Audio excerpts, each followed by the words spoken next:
जय श्री कृष्णा दोस्तों, आप सभी को हमारे संस्कारी संध्या चैनल में स्वागत है।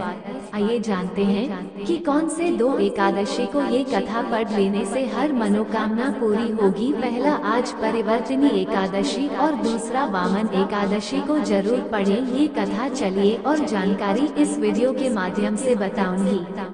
आज परिवर्तिनी एकादशी है, इसे वामन एकादशी भी कहते हैं। कहते हैं कि इस दिन क्षीर सागर में सोए हुए भगवान विष्णु नींद में करवट बदलते हैं, इसलिए इसे परिवर्तिनी एकादशी कहते हैं। आज परिवर्तिनी एकादशी है, इसे वामन एकादशी भी कहते हैं। कहते हैं कि इस दिन क्षीर सागर में सोए हुए भगवान विष्णु नींद में करवट बदलते हैं, इसलिए इसे परिवर्तिनी एकादशी कहते हैं। इसकी कथा इस प्रकार है। भगवान कृष्ण युधिष्ठिर को बताते हुए कहते हैं, त्रेतायुग में प्रहलाद का पौत्र राजा बलि राज्य करता था। ब्राह्मणों का सेवक था और भगवान विष्णु का भक्त था। इंद्रादिक देवताओं का शत्रु था। उसने अपने भुजबल से देवताओं पर विजय प्राप्त कर उन्हें स्वर्ग से निकाल दिया। देवताओं को दुखी देखकर भगवान ने 52 उडगल का रूप धारण किया। उन्होंने बलि के द्वार पर आकर कहा कि मुझे 3 पग धरती का दान चाहिए। बलि राजा बोले, 3 लोक दे सकता हूँ, विराट रूप धारण कर नाप लो। विष्णु रूपी भगवान वामन का आकार बढ़ना शुरू हो गया। उनके आकार ने अंतरिक्ष के छोर को छू लिया था। उन्होंने अपने 2 पग में ही पृथ्वी, आकाश और ब्रह्मांड को नाप लिया था।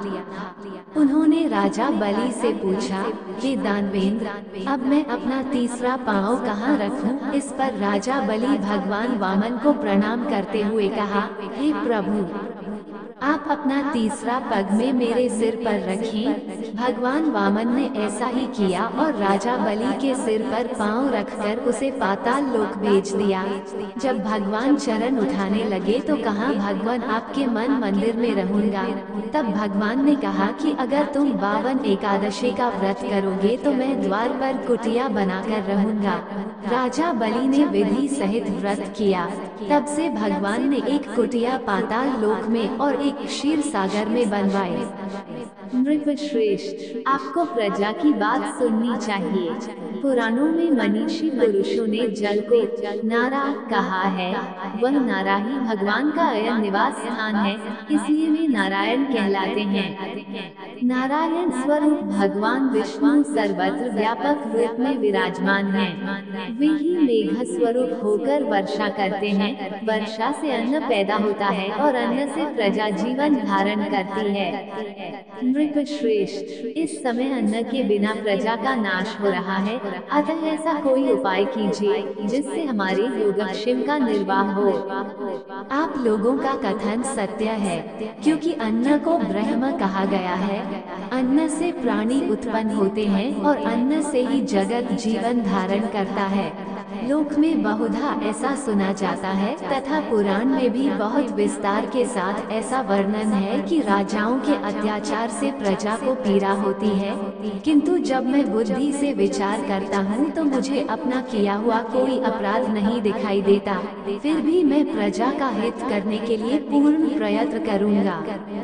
ऐसा निश्चय करके राजा मारधाता इन्हें गिने व्यक्तियों को साथ ले विधाता को प्रणाम करके सघन वन की ओर चल दिए। वहां जाकर मुख्य मुनियों और तपस्वियों के आश्रमों पर घूमते फिरे।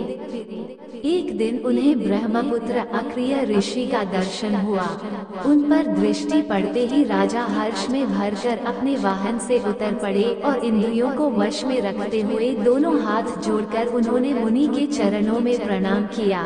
मुनि ने भी स्वस्ति कहकर राजा का अभिनंदन किया और उनके राज्य के सातों अंगों की कुशल पूछी। राजा ने अपनी कुशल बताकर मुनि के स्वास्थ्य का समाचार पूछा। मुनि ने राजा को आसन और अर्घ्य दिया। उन्हें ग्रहण करके जब वे मुनि के समीप बैठे तो उन्होंने इनके आगमन का कारण पूछा। भगवान, मैं धर्मानुकूल प्रणाली से पृथ्वी का पालन कर रहा था, फिर भी मेरे राज्य में वर्षा का अभाव हो गया। इसका क्या कारण है, इस बात को मैं नहीं जानता। ये सब युगों में उत्तम सत्य युग है। इसमें सब लोग परमात्मा के चिंतन में लगे रहते हैं तथा इस समय धर्म अपने चारों चरणों से युक्त होता है। इस युग में केवल ब्राह्मण ही तपस्वी होते हैं, दूसरे लोग नहीं। किंतु महाराज, तुम्हारे राज्य में ये शूद्र तपस्या करता है, इसी कारण मेघ पानी नहीं बरसाते। तुम इसके प्रतिकार का यत्न करो, जिससे यह अनावृष्टि का दोष शांत हो जाए। एक तो ये तपस्या में लगा है, दूसरे निरपराध है, अतः मैं इसका अनिष्ट नहीं करूँगा। आप उक्त दोष को शांत करने वाले किसी धर्म का उपदेश कीजिए। यदि ऐसी बात है तो एकादशी का व्रत करो। भाद्रपद मास के शुक्ल पक्ष में जो पद्मा नाम से विख्यात एकादशी होती है, उसके व्रत के प्रभाव से निश्चय ही उत्तम वृष्टि होगी। नरेश, तुम अपनी प्रजा और परिजनों के साथ इसका व्रत करो। ऋषि का यह वचन सुनकर राजा अपने घर लौट आए। उन्होंने चारों वर्णों को समस्त प्रजाओं के साथ भादों के शुक्ल पक्ष की पद्मा एकादशी का व्रत किया। इस प्रकार व्रत करने पर मेघ पानी बरसाने लगे, पृथ्वी जल से आप्लावित हो गई और हरी भरी खेती से सुशोभित होने लगी। उस व्रत के प्रभाव से सब लोग सुखी हो गए। भगवान श्री कृष्ण कहते हैं, राजन, इस कारण इस उत्तम व्रत का अनुष्ठान अवश्य करना चाहिए।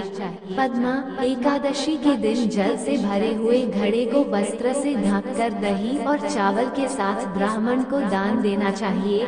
साथ ही छाता और जूता भी देने चाहिए। न दान करते समय निम्नलिखित मंत्र का उच्चारण करें। नमो नमस्ते गोविंद बुध श्रवण संज्ञक अघोक सिंह कृत्वा सर्व सौख्य प्रदो भव मुक्ति मुक्ति प्रदश्च लोकाना सुखदायका। बुद्ध श्रवण नाम धारण करने वाले भगवान गोविंद, आपको नमस्कार है, नमस्कार है। मेरी पापराशि का नाश करके आप मुझे सब प्रकार के सुख प्रदान करें। आप पुण्यात्मा जनों को भोग और मोक्ष प्रदान करने वाले तथा सुखदायक है।